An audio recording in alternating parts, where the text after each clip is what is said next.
तर नमस्कार मंडळी, स्वागत आहे तुमचं आपल्या नवीन एका मिनी ब्लॉगमध्ये. तर मंडळी, आज होता आपल्या ग्रामदेवतेचा पालखी मिरवणूक सोहळा. म्हणजेच काय, तर आज तर आपली पालखी जी आहे ती मानावरती जाणार होती. तर मंडळी, त्यासाठी सगळेच अख्खा गाव आमचा गोळा झाला होता. आणि शिमगा उत्सव म्हटलं की खूप सारी आनंद, मजा, मस्ती आणि एक वेगळीच एनर्जी असते. तर मंडळी, सर्वप्रथम प्रसाद वाटप झाला आणि त्यानंतर पुढील कार्यक्रमाला सुरुवात देखील होणार होती. तर आज खऱ्या अर्थानं आमच्या ग्रामदेवतेनं प्रत्येक वाडीमध्ये जाऊन, प्रत्येक घरामध्ये जाऊन, प्रत्येक भक्तांना आशीर्वाद दिला आणि त्यानंतर मात्र आज शेवटचा दिवस होता. तर थोडासा लाठीकाठीचा खेळ देखील पाहायला मिळाला आणि त्यानंतर आमच्या बाबांनी मात्र मस्तपैकी दरवर्षीप्रमाणे लाठीकाठी खेळून आणि नारळ वगैरे फोडला आणि त्यानंतर मग पुन्हा एकदा मिरवणुकीला सुरुवात झाली.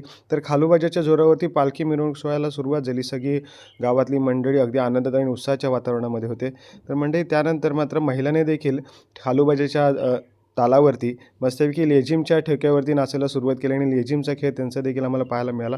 तर म्हणजे त्यानंतर आनंदाच्या उत्साहाच्या वातावरणात सगळेजण होते आणि मी देखील पालखी वगैरे नाचवली. ते म्हटलं तुम्हाला थोडंसं दाखवतो आणि त्यानंतर सगळा आनंद, उत्साह आज खूप म्हणजे खूप धमाल असते आमच्या चंदननगर गावामध्ये. कारण मुंबईकरी असतील, गावकरी असतील, एकत्र येऊन आजचा मिरवणूक सोहळा पार पाडतात. तर मंडळी, आजच्यापुरतं एवढंच. भेटूया एका नवीन मिनी व्लॉगमध्ये. तोपर्यंत टाटा, बाय बाय.